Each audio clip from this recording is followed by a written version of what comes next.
Dear students, एक important announcement ये भी है कि हम लोग सीरीज़ ऑफ लेक्चर्स, मतलब वी कैन से कि जो आपका चैप्टर होगा, जैसे एटॉमिक है ना, मोल कॉन्सेप्ट है, तो हर एक चैप्टर का इसी तरह से हम लोग क्वेश्चन सॉल्व करने वाले हैं, chapter wise problems for JEE Mains and JEE Advance, one by one. पहले हम बात करेंगे जेई मेंस का कुछ क्वेश्चंस का सॉल्व करेंगे हम, है ना, उसके बाद हम जेई एडवांस से क्वेश्चन लेंगे, उसको सॉल्व करेंगे, राइट। तो सबसे पहले हम चाहेंगे स्टार्ट कर रहे हैं हम लोग हैं विथ एटॉमिक स्ट्रक्चर। पहले कुछ थ्योरी पार्ट जो हम रिवाइज करवाएंगे, फिर हम कुछ क्वेश्चन लिए हुए हैं उसको हम सॉल्व करेंगे, आप लोग समझोगे कैसे क्वेश्चन बनाया जाए, राइट। सबसे पहले let us see some important formulas concepts of atomic structure.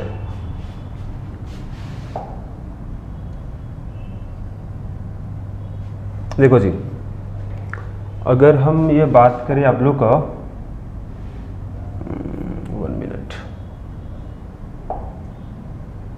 देखो अगर हम यहाँ एटॉमिक स्ट्रक्चर अपना टॉपिक है, एटॉमिक स्ट्रक्चर, तो इस चैप्टर में एटॉमिक स्ट्रक्चर जो अपना चैप्टर है, इसमें सबसे पहले हम पढ़ते हैं यहाँ पर ये अबाउट डाल्टन्स एटॉमिक थ्योरी, ठीक है।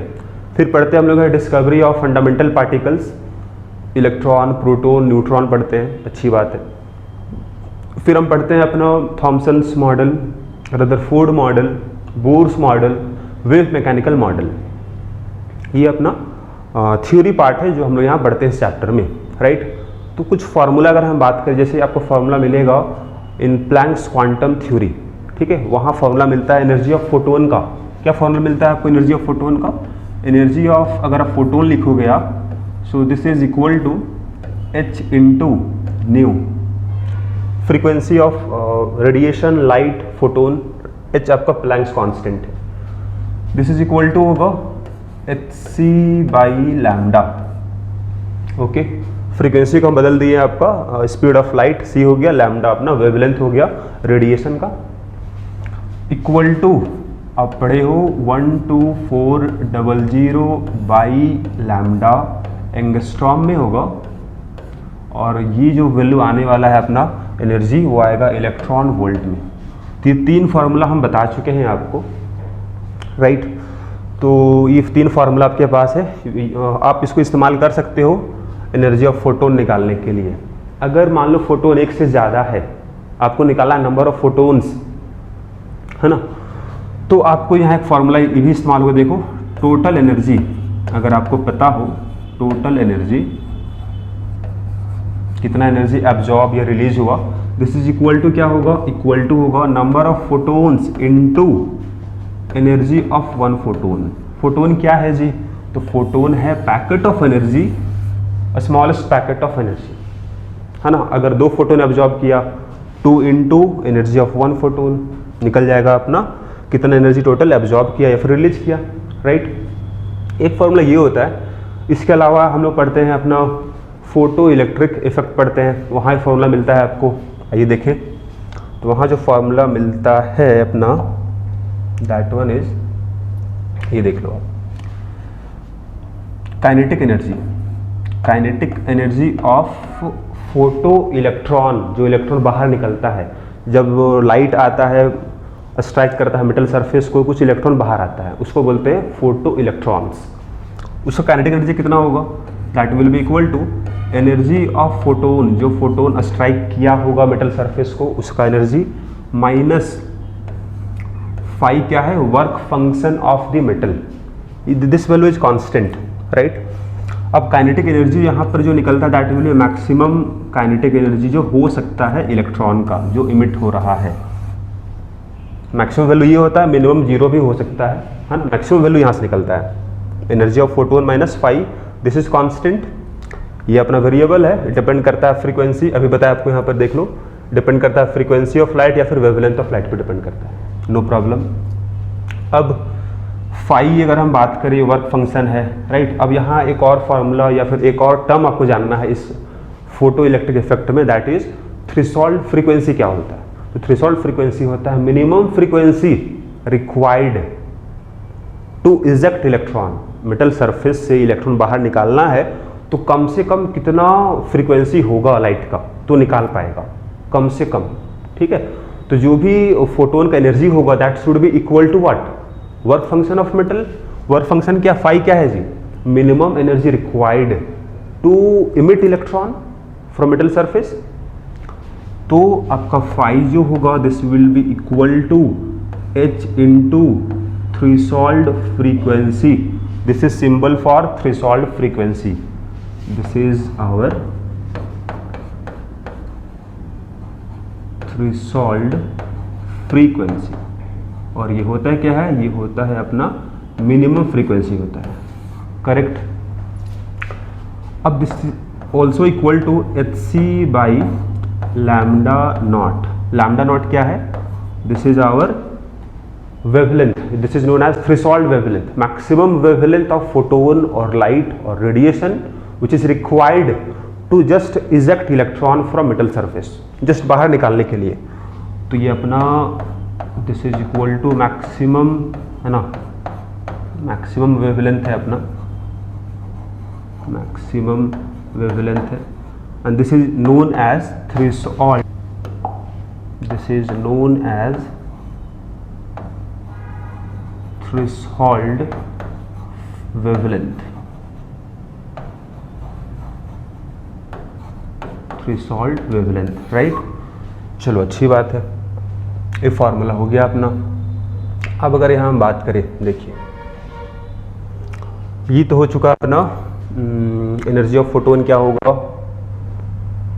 This formula we can calculate kinetic energy of photo electron जो इमिट करेगा मेटल सरफेस से, राइट। अब इसके बाद हम लोग बात करते हैं बोर्स मॉडल में, तो वहाँ मिलेगा आपको फार्मूला रेडियस का, वेलोसिटी ऑफ इलेक्ट्रॉन का, एनर्जी ऑफ इलेक्ट्रॉन का, ठीक है।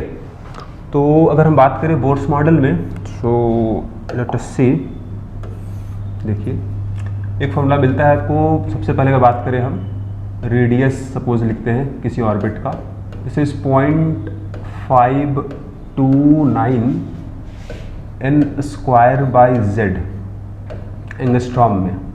तो अब ये फार्मूला अगर ध्यान से देखो, यहाँ n क्या होगा, ऑर्बिट का नंबर, z क्या होगा, atomic number, right.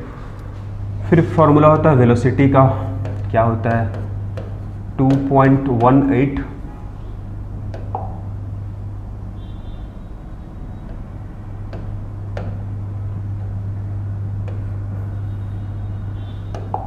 let us see 2.18 into 10 to the power 6, ये होता है z by n होता है जी, this is metre per second, correct, z by n metre per second. अगर चेंज करो इसको सेंटीमीटर पर सेकेंड में तो मल्टीप्लाई कर देना होगा इसको 100 से, तो 10 to the power 8 हो जाएगा, नो प्रॉब्लम। बात करें एनर्जी का फार्मूला, तो एनर्जी अगर हम बात करें किसी ऑर्बिट में कितना एनर्जी होगा इलेक्ट्रॉन का, this is -13.6 z square by n square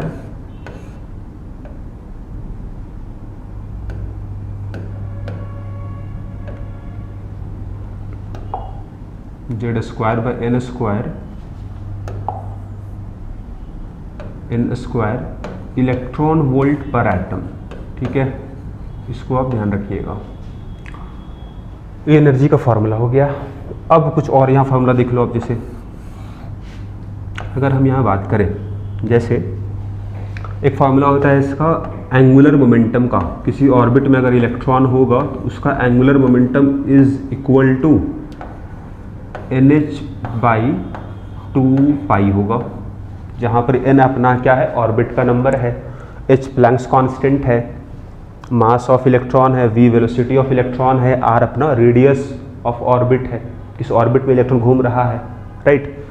तो ये सब कुछ फार्मूलाज है। अब बोर्स मॉडल के बाद आपको मिलता है डी ब्रॉगली हाइपोथेसिस, कि कोई भी अगर मैटर अगर मूव करेगा, अगर ये मार्कर मूव करेगा तो उसका वेव नेचर भी होगा, उसमें कुछ फार्मूला मिलता है। फिर पढ़ते हैं हम लोग Heisenberg uncertainty principle, let us see, उसको ज़रा देख लेते हैं। फॉर्मूला मिलता है आपको from de Broglie hypothesis, wavelength equal to h by p मतलब मोमेंटम ऑफ पार्टिकल, जो हम पार्टिकल मूव करेगा उसका momentum. We can write this one as h by M भी, करेक्ट, इक्वल टू h, यहाँ प्लैंक्स कांस्टेंट है, अच्छी बात है। अब हम इसको चेंज कर सकते हैं इस तरह, देखो आप, अगर आपको पता होगा पार्टिकल काइनेटिक एनर्जी पता है तो इसको हम चेंज कर लेते हैं in terms of kinetic energy, 2 into m into kinetic energy equal to, अब ये होता है कभी कभी कि कोई अगर चार्ज पार्टिकल रखा हुआ है पोटेंशियल डिफरेंस v वोल्ट में, तो that particle will also gain some kinetic energy, तो इसको हम चेंज करते हैं in terms of potential difference, है ना। तो ये 2m तो रहेगा ही, इनटू हो जाएगा चार्ज q मतलब charge into v potential difference, कहाँ वो चार्ज रखा गया है, राइट। तो ये कुछ फार्मूला है। अब इसके बाद होता है अपना हाइजेनबर्ग अनसर्टेनिटी प्रिंसिपल। वहाँ ये बताया गया अगर कोई इलेक्ट्रॉन किसी ऑर्बिट में, है ना, घूम रहा है, अपना आसपास घूम रहा है, तो हम एक ही समय में उस इलेक्ट्रॉन का पोजीशन एंड वेलोसिटी या मोमेंटम बोलो, बात बराबर है, एक ही समय में हम simultaneously we can't determine exact position and velocity of electron, ठीक है।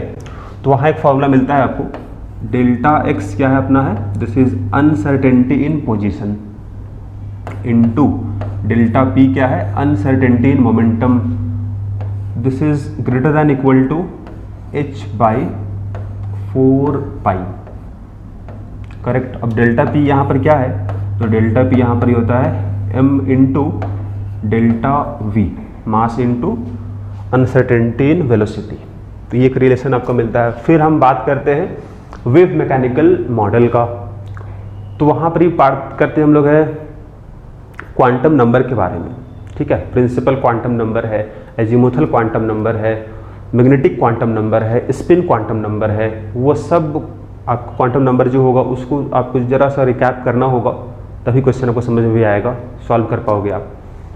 लास्टली होता है आपका इलेक्ट्रॉनिक कन्फिग्रेशन बताना, और उसका कुछ एप्लीकेशन वगैरह होता है। लास्ट होता है नोड बताना, types of node, angular node, radial node, कैसे निकालते हैं फॉर्मूला वगैरह, ये सब होता है। सो सबसे पहले अगर यहाँ हम बात करें,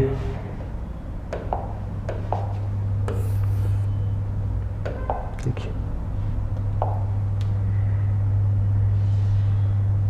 ये रहा, देखिए।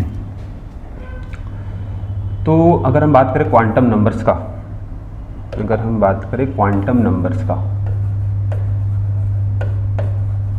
क्वांटम नंबर्स का, तो इसमें 4 है जी। पहला है प्रिंसिपल क्वांटम नंबर, दूसरा है एजीमुथल क्वांटम नंबर, तीसरा है मैग्नेटिक क्वांटम नंबर, चौथा है स्पिन क्वांटम नंबर। इसका वैल्यू स्टार्ट होता है 1 से, 1 2 3, ये बताता है सेल के बारे में, कौन सा सेल में इलेक्ट्रॉन होगा, कौन सा ऑर्बिट में होगा। एल बताता है आपको कौन सा सबसेल, ठीक है। तो इसका वैल्यू स्टार्ट होता है 0 से और कहाँ तक जाएगा, n-1 तक। मतलब ये यहाँ से आप ये समझ सकते हो, देखिए माइनस, यहाँ से आप ये बोल सकते हो कि L का वैल्यू डिपेंड करता है n पर। पहला सेल में कितना सबसेल होगा, सेकंड सेल में कितना सबसेल होगा, तो आप 0 से n-1 तक इसका वैल्यू वेरी करता है। अगर n इक्वल टू 1 है तो उसका वैल्यू L इक्वल टू 0 केवल होगा, क्योंकि n-1, n का वैल्यू अगर 1 होगा तो 1-1 0 ही होता है, 0 तक ही रहेगा। मतलब एक सबसेल होगा पहला में, सेकंड सेल में 2 सबसेल होता है S और P, तीसरा में 3 सबसेल होता है SP-D, चौथा में 4 सबसेल होगा SP-DF, right.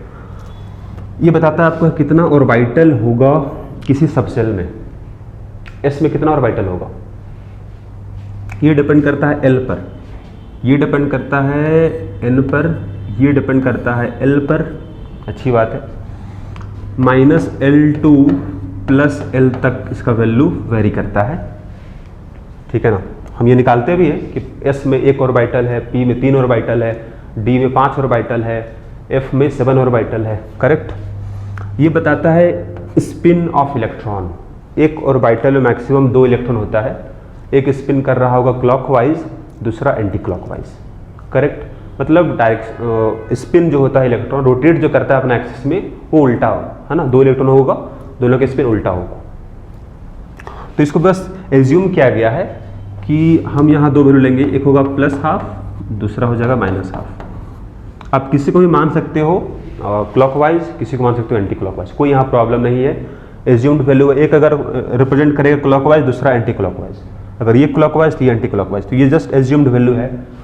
This 3 are derived from Schrodinger wave equation, लेकिन लास्ट वाले को जस्ट एज्यूम्ड वैल्यू है स्पिन ऑफ इलेक्ट्रॉन बताने के लिए, ठीक है। बाकी इसके मदद से हम बताते हैं इलेक्ट्रॉन कन्फिग्रेशन क्या होता है। एक्सेप्शन होता है आपका क्रोमियम का, कॉपर का, राइट। नोड होता है यही देखते हैं, जस्ट यही बता रहे हैं, देखिए नोड होता है आपके पास 2 तरह का नोड होगा।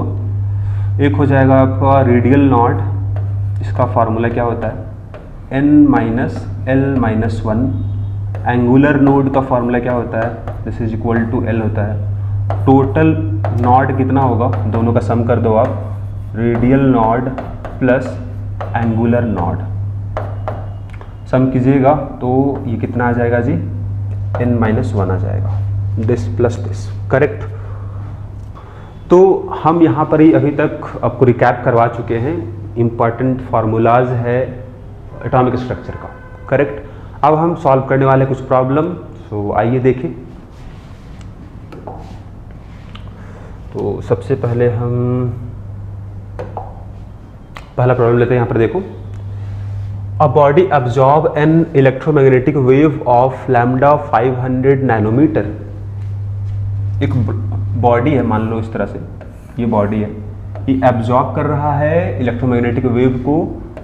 वेवलेंथ कितना दिया गया है जी, इसका वेवलेंथ दिया गया है, wavelength is 500 nanometre, very good. If it releases all the energy, मतलब जो भी यहाँ एनर्जी अब्जॉर्ब किया होगा वो सब रिलीज किया बाय इमिटिंग 2 वेवलेंथ, मतलब यहाँ से 2 अलग अलग वेवलेंथ बाहर जाएगा, λ1 वेवलेंथ, λ2 का। अब एक का वेवलेंथ पता है आपको, दिस इज 800 नैनोमीटर, दूसरे का निकालना है जी, दूसरे का निकालना है, क्या आएगा दूसरे का, क्या आएगा, क्या आएगा, ये क्वेश्चन यही है आपका। अब ये क्वेश्चन कहाँ से लिया गया है, क्वेश्चन लिया गया है आपका ब्लैक बॉडी रेडिएशन बोलो या प्लैंक्स क्वांटम थ्योरी बोलो, ठीक है। जिसे हम बोले हैं आपका ब्लैक बॉडी क्या होता है, वैसा बॉडी जो एब्जॉर्ब करेगा ऑल पॉसिबल वेवलेंथ और इमिट भी करेगा। तो यहाँ एब्जॉर्ब भी कर रहा है, इमिट किया सारा एनर्जी को, ठीक है ना। बस यहाँ पे डिफरेंस ये कर दिया है ना कि पहले एक, सब मान लेते हैं इसको, एक फोटोन एब्जॉर्ब किया होगा जिसका एनर्जी हम निकाल सकते हैं आसानी से, वेवलेंथ पता है। अब 2 अलग अलग अगर वेवलेंथ है तो हम यहाँ मान लेंगे 2 अलग अलग फोटोन बाहर जा रहा है, 2 अलग अलग फोटोन बाहर जा रहा है, कोई प्रॉब्लम नहीं है। जितना एनर्जी अब्जॉर्ब किया उतना एनर्जी इमिट भी कर रहा है, तो आप यहाँ सॉल्व कर सकते हो बड़ी आसानी से। एनर्जी कितना एब्जॉर्ब किया, सो दिस वन इज, आपको बताएं फॉर्मूला हम, राइट, 12400 बाई लैम्डा, एंगस्ट्रॉम में लिखते हैं हम लोग, है ना। जो अब वेवलेंथ तो आपका एंगस्ट्रॉम में नहीं दिया गया है, तो इसको हम कन्वर्ट कर लेंगे। तो how much, this is 5000 angstrom हो जाएगा, करेक्ट, क्योंकि 1 नैनोमीटर होता है अपना, 10 एंगस्ट्रॉम होता है। तो यहाँ पर लिख दे रहे हैं आपको 1 नैनोमीटर जो होता है this is equal to 10 angstrom होता है, इसीलिए हम इसको मल्टीप्लाई कर दिए 10 से। इसको सॉल्व कर दो, चलो आप, कितना आएगा, 8000 हो जाएगा ये अपना एंगस्ट्रॉम, वेरी गुड। एब्जॉर्ब किया है कितना, यहाँ लैम्डा, जस्ट लैम्डा यहाँ पर है, कोई दिक्कत नहीं है। रिलीज कितना किया जी, रिलीज कितना किया है, तो दोनों का सम करना होगा हम लोग को, मतलब 12400 बाई λ1 प्लस 12400 बाई λ2, करेक्ट। अब λ1 λ2 एक तो पता है, दूसरा निकालना है, नो प्रॉब्लम, बराबर कर दो जी। एनर्जी जितना एब्जॉर्ब किया इक्वल टू एनर्जी रिलीज। तो ये अब सॉल्व आसानी से हो जाएगा। 12400 by lambda equal to 12400 by lambda 1 plus 12400 by lambda 2। Correct. अब चाहो तो इसको आगे हम सॉल्व कर सकते हैं। देखिए क्वेश्चन तो लिख ही चुके थे आप, है ना। तो सब में कॉमन पार्ट कैंसिल हो जाएगा, तो 1 by lambda equal to 1 by lambda 1 plus 1 by lambda 2। Lambda पता है आपको 1 by 5000 is equal to 1 by lambda 1 कितना है जी, 8000 है, 8000 है प्लस 1 बाई लैम्डा 2। अब इसको सॉल्व करके आसानी से आप लैम्डा 2 निकाल सकते हो, नो प्रॉब्लम। कंसेप्ट बस यही यहाँ पर था कि ये आपको अप्लाई करना था, what is energy of photon. Correct. जितना ऑब्जॉर्व किया उतना रिलीज कर रहा है, क्वेश्चन में ही बोला गया है, नो प्रॉब्लम। दोनों बराबर कर दिए। इसको सॉल्व करके हम आसानी से निकाल सकते हैं लैम्डा 2 कितना होगा। ओके, थोड़ा हम इसको सॉल्व कर दे। चलिए, पहला प्रॉब्लम है, दिस इज इक्वल टू हो जाएगा 1 बाई 5 माइनस 1 बाई 8 हो जाएगा। कॉमन पार्ट को आप अलग कर लो, बेहतर होगा। तो ये कॉमन अलग हो गया, ये 40 हो जाएगा, ये 3 हो जाएगा, इंटू ये हो जाएगा अपना, दिस इज 1 बाई लैम्डा 2। थोड़ा इसको हम और सॉल्व करते हैं। तो लैम्डा 2 कितना आएगा, दिस इज इक्वल टू आ जाएगा अपना 1 2 3 बाई 3 हो जाएगा। करेक्ट। डिवाइड कर दो जी।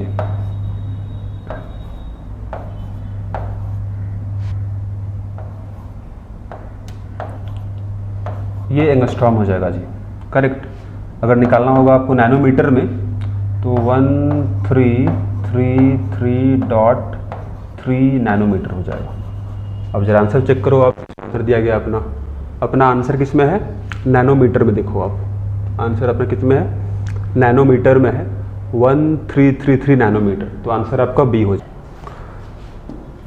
सो आइए हम सॉल्व करते हैं नेक्स्ट प्रॉब्लम को। ठीक है, our next problem is this one. Angular momentum of an electron in a given orbit is, ये दिया गया है। काइनेटिक एनर्जी क्या होगा इलेक्ट्रॉन का, देखिए, नो प्रॉब्लम।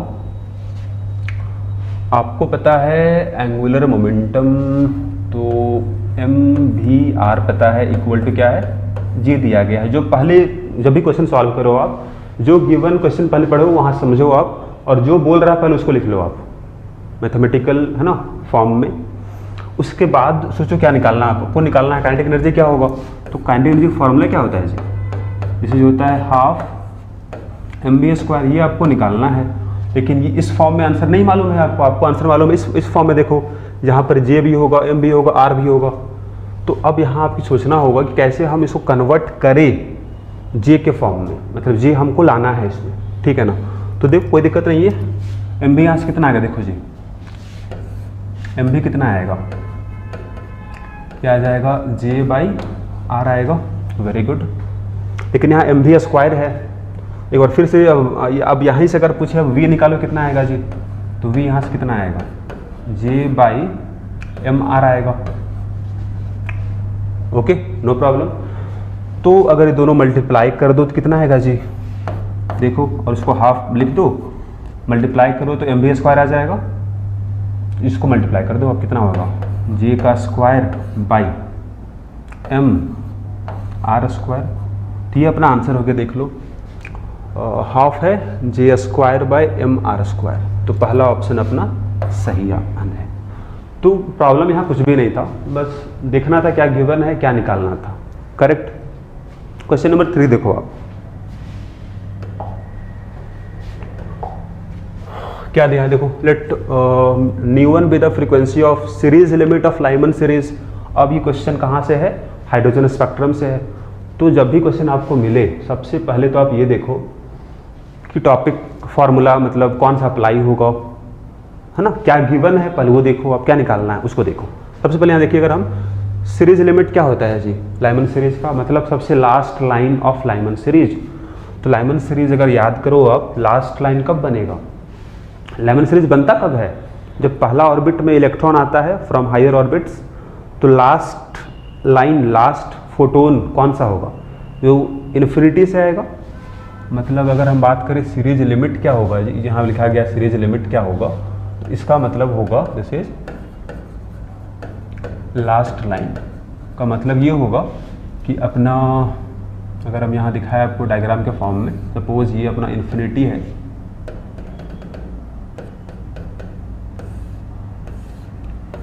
मान लेते हैं यार अपना ये पहला ऑर्बिट है, दूसरा ऑर्बिट, तीसरा ऑर्बिट, ये चौथा ऑर्बिट, ये अपना n इक्वल टू इन्फिनिटी। तो लास्ट लाइन का मतलब क्या हो गया जी, यहाँ से इलेक्ट्रॉन जब यहाँ आएगा तो कुछ फोटोन बाहर आएगा, उसका फ्रीक्वेंसी पता है ν1, करेक्ट।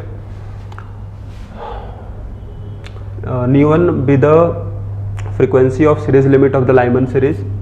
फिर ν2 क्या है, be the frequency of first line of Lyman series. First line क्या होगा जी, ये अपना फर्स्ट लाइन होगा, यहाँ से जो फोटोन बाहर आएगा उसका फ्रीक्वेंसी ν2 है।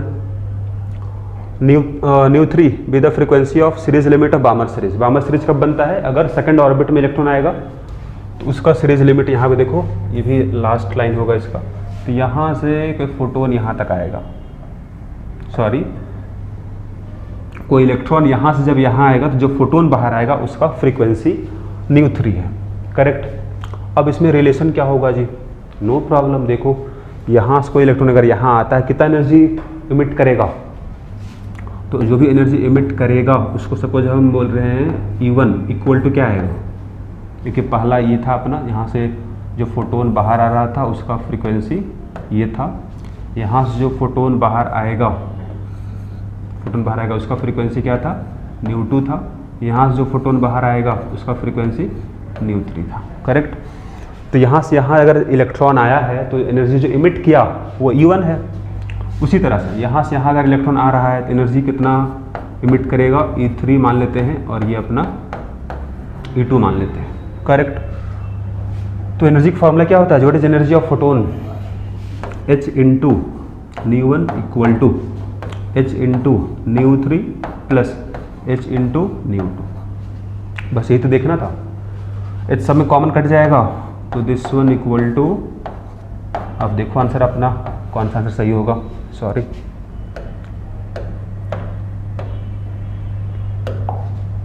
ये 2 हो जाएगा, H तो कॉमन कट गया, तो देख लो क्या होगा, ν1 इक्वल टू, है ना, अगर इसको इस तरफ ले जाओ तो यहाँ प्लस में हो जाएगा अपना, तो यही ऑप्शन आपका मिल जाएगा। मतलब इसका भी आंसर कौन सा है, पहला ऑप्शन इसका सही है, करेक्ट। हाँ जी, नो प्रॉब्लम। हम बात करते हैं अब next one, that is question number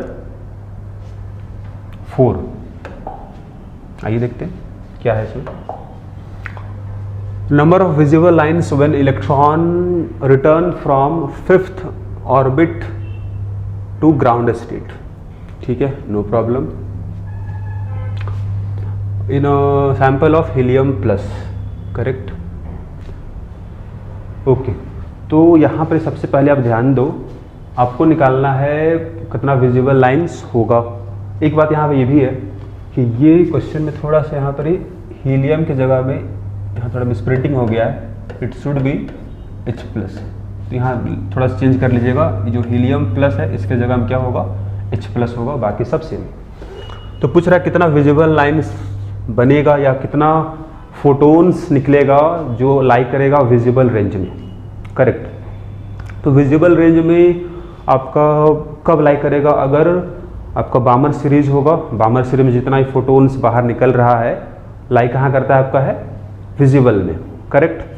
तो हम बात करते हैं, देखिए 5वां ऑर्बिट से ग्राउंड स्टेट मतलब पहला ऑर्बिट में आ रहा है, तो 5वां ऑर्बिट से कहाँ आ रहा है, पहला में आना है फाइनली उसको in a sample of hydrogen ions, मतलब बहुत सारा हाइड्रोजन आयंस है, तो ऑल पॉसिबल फोटोन हमसे सोचने वाले हैं। देखिए 5वां से 1 में आना है जी, क्या क्या पॉसिबिलिटीज है उसको देखो।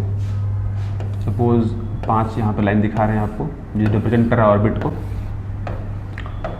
पहला ऑर्बिट, दूसरा ऑर्बिट, तीसरा ऑर्बिट, चौथा ऑर्बिट, ये अपना 5वां ऑर्बिट। तो अगर यहाँ तक पहुँचना है तो बहुत सारा यहाँ पॉसिबल है ना तरीका होगा। देखो, हो सकता है कि 5वां से पहले 4th में गया होगा, फिर यहाँ आया होगा, फिर यहाँ आया होगा, फिर यहाँ आया होगा, स्टेप बाय स्टेप। हो सकता है ऐसा भी कि यहाँ से यहाँ आया, फिर डायरेक्ट यहाँ से यहाँ जंप मार दिया ग्राउंड स्टेट, या फिर यहाँ से यहाँ आया और सीधा जंप मार दिया। तो ऐसा भी तो हो सकता था ना कि यहाँ से यहाँ आया फिर जंप मारा, यहाँ से यहाँ आया और फिर जंप मारा। ओके, ऑल पॉसिबल देख लेते हैं। यहाँ से यहाँ भी आ सकता है, फिर जंप मारेगा यहाँ से नीचे। देख लो, ऑल पॉसिबल आई थिंक ये बन गया होगा अपना। 5 नंबर से 4 आ सकता है, 3 2 1।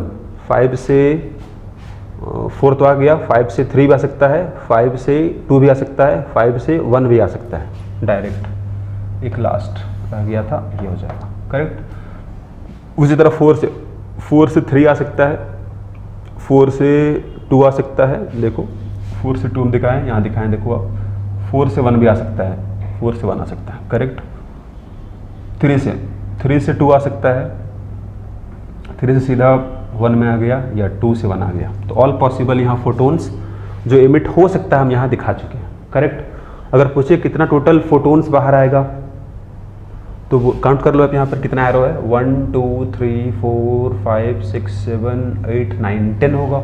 लेकिन 10 में से कितना फोटोन्स का वेवलेंथ लाई करेगा विजिबल रेंज में, तो जो बामर सीरीज में होगा। बामर सीरीज में देखो कब बनेगा, जब अपना सेकेंड ऑर्बिट में आएगा इलेक्ट्रॉन हायर ऑर्बिट से। तो कितना इसमें आ सकता है देखो, 1 2 3। तो आंसर कितना होगा अपना, आंसर हो जाएगा 3। ठीक है, ये अपना आंसर हो जाएगा जी 3, जो यहाँ पर 3 एरो आपको दिख रहा है। तो इस डायग्राम से ही आपको समझ में आएगा कि विजिबल में लाई कितना करेगा, जितना बामर सीरीज में होगा करेक्ट। तो ये अपना आंसर है, आप इसको देख सकते हो। अब हम बात करते हैं नेक्स्ट प्रॉब्लम को। थोड़ा ऑप्शन में भी यहाँ प्रॉब्लम था, जैसे यहाँ भी 5 यहाँ भी 5 दे दिया था, तो मिसप्रिंटिंग थोड़ा सा है, कोई दिक्कत यहाँ है नहीं। अब 3 था 4 था 5 था, यहाँ कुछ भी ले लो, कोई दिक्कत है नहीं। आंसर तो अपना 3 आ रहा है। ओके, बात करते हैं नेक्स्ट प्रॉब्लम का। 5वां जरा देखो जी क्या है। A body absorb EM wave of wavelength मालूम है, if it releases all the energy absorbed bye emitting 2 wavelength 1 of. I think ये क्वेश्चन आपका रिपीट हुआ है, क्वेश्चन रिपीट हुआ है, हम इसको सॉल्व कर चुके हैं। क्वेश्चन नंबर 1 यही था। आइए बात करें नेक्स्ट क्वेश्चन को, 6 नंबर को। In hydrogen atom if x is the radius of first Bohr orbit and de Broglie wavelength of an electron in third orbit is, क्या होगा ये देखो। अब क्या मालूम, पहले यहाँ पर इसको देखो, आपको पता है radius of the first Bohr orbit, formula क्या होता है जी, रेडियस का भी बताए थे, 0.529 n स्क्वायर बाई z। कोई दिक्कत नहीं। रेडियस कितना पता आपको है, दिस इज इक्वल टू आपको x होगा अगर कौन सा ऑर्बिट हम ले रहे हैं, पहला ऑर्बिट हाइड्रोजन का, तो n इक्वल टू 1 हो जाएगा, मतलब 0.529 एंगस्ट्रॉम इक्वल टू हो गया x, क्योंकि z भी 1 होगा, हाइड्रोजन है, तो n भी 1 है, पहला ऑर्बिट है, और z भी 1 है, हाइड्रोजन है, इसीलिए ये क्वेश्चन में दिया गया। पहला बात यही करो आप, क्या क्वेश्चन में दिया पहले उसको लिखो। अब निकालना क्या है आपको, उसको देखो। तो वेवलेंथ, डी ब्रॉगली वेवलेंथ क्या होगा इलेक्ट्रॉन का इन थर्ड ऑर्बिट, क्या दिक्कत है, कोई दिक्कत नहीं। देखो तो फॉर्मूला क्या होता है डी ब्रॉगली वेवलेंथ का, h/mv करेक्ट। तो एक और जो आपको मालूम है उसको जरा देख लीजिए। थर्ड ऑर्बिट में mvr इक्वल टू कितना आएगा, फॉर्मूला होता है nh/2π। तो अगर यहाँ 3 पुट, चूँकि हम बात कर रहे हैं थर्ड ऑर्बिट का, थर्ड ऑर्बिट के बारे में, तो यहाँ 3 पुट कर दो, कितना आएगा, mvr इक्वल टू 3h/2π। क्योंकि यहाँ mv जो आपके पास है उसको हम यहाँ से लिख लेंगे, देखिए एम भी कितना आएगा जी यहाँ से 3h/2πr। एक बात और, r यहाँ कौन सा r होगा, थर्ड ऑर्बिट का, हम बात कर रहे हैं थर्ड ऑर्बिट का। थर्ड ऑर्बिट का रेडियस फॉर्मूला क्या होता है जी, तो थोड़ा इसको हमको सॉल्व करना होगा। और भी देखिए 3h/2π, अभी r फॉर्मूला आपके पास r का ये है 0.529 इंटू, जरा देखिए n²/z, चूँकि थर्ड ऑर्बिट है तो 3 का स्क्वायर हो जाएगा, 3 का स्क्वायर बाई z, z तो 1 होगा, हाइड्रोजन है, एक 3 तो कैंसिल हो गया जी, वेरी गुड। h/3 into 2 6π। अब ये किसके बराबर है जी, देख लो, this is equal to x के बराबर है, x के बराबर है ना, एंगस्ट्रॉम में ही रहेगा, कोई दिक्कत है नहीं। तो ये अपना m भी निकल चुका है जी। अब इसको यहाँ पुट कर दो, देखो क्या आएगा, तो ये अपना h हो गया और ये h हो जाएगा 6πx, इट्स कैंसिल हो जाएगा तो 6πx आंसर हो जाएगा। चेक करो जरा आंसर कोई है ऐसा, देख लो 6πx, ऑप्शन नंबर बी अपना है 6πx, आंसर ये निकल गया। तो यहाँ पर क्या करना था आपको, यहाँ बस आपका यूज़ था डी ब्रॉगली वेवलेंथ का, साथ ही यहाँ पर इस्तेमाल था आपका बोर्स मॉडल का भी इस्तेमाल था, रेडियस का फॉर्मूला अप्लाई करना था और ये फॉर्मूला का भी इस्तेमाल करना था। तो बेसिक यही अपना यहाँ पर क्वेश्चन से आप क्या सीखोगे कि जो क्वेश्चन में दिया पहले हम उसको लिखें, फिर क्या निकालना उसको हम देखें, निकालना हमको ये था। अब एम भी का इसको हमको चेंज करना होगा ना इन टर्म्स ऑफ एक्स, क्योंकि एक्स के टर्म्स में आंसर यहाँ दिया गया है, तो वो कैसे चेंज होगा, तो उसके लिए यहाँ से हम इसके मदद लिए यहाँ पर हम लोग तो क्वेश्चन सॉल्व कैसे होता है, स्टेप कैसे लेते हैं, उसको सीखना ज़्यादा जरूरी है। आइए देखते हैं नेक्स्ट क्वेश्चन 7 नंबर देखिए जरा। A particle x moving with a certain velocity has a de Broglie wavelength, no problem. देखो एक पार्टिकल है एक्स जिसका डी ब्रॉगली वेवलेंथ कितना पता है आपको, इसके लिए पता है आपको 1 एंगस्ट्रॉम, गिवन यही है अपना। If particle y has a mass 25% that of x, velocity 75% that of x, तो बताना है डी ब्रॉगली वेवलेंथ y का क्या होगा। Correct, no problem. देखो मान लेते हैं इसका वेलोसिटी मान लेते हैं,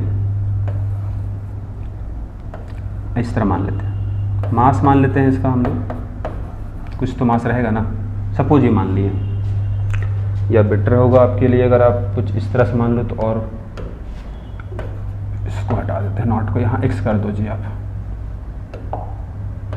x कर दो, चलो करेक्ट।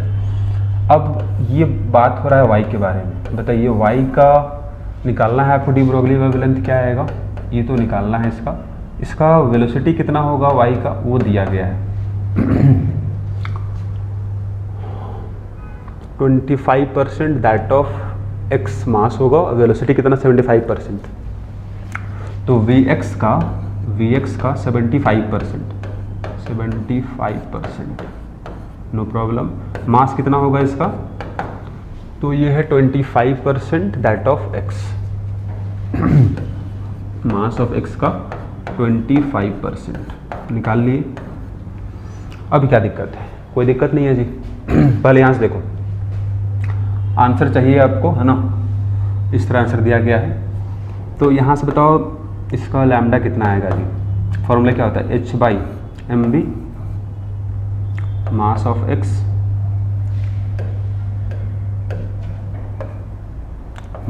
x देखो velocity of x equal to कितना दिया है आपको, 1 एंगस्ट्रॉम पता है, इसका वैल्यू आपको पता चल चुका है। अब यहाँ आ जाओ, अगर इसका आपको निकालना है डी ब्रॉगली वेवलेंथ, तो h by mass of y velocity of y होगा, नो प्रॉब्लम। वैल्यू पुट किया जाए तो ये mx हुआ, सॉल्व करोगे तो ये कितना आएगा 1/4 आ जाएगा, तो बाई 4 हो गया, इंटू vx, इसको भी मल्टीप्लाई करोगे, सॉल्व करोगे कितना आएगा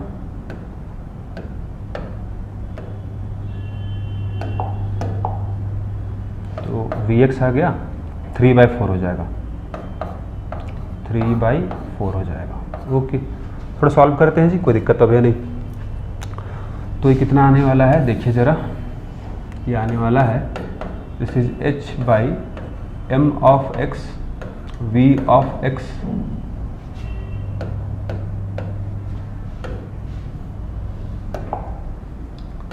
और कितना आएगा इनटू कितना आएगा, ये 4 × 4 16/3, 16/3 आएगा। ओके, तो नो प्रॉब्लम। इसका वैल्यू कितना है जी, देखो ज़रा,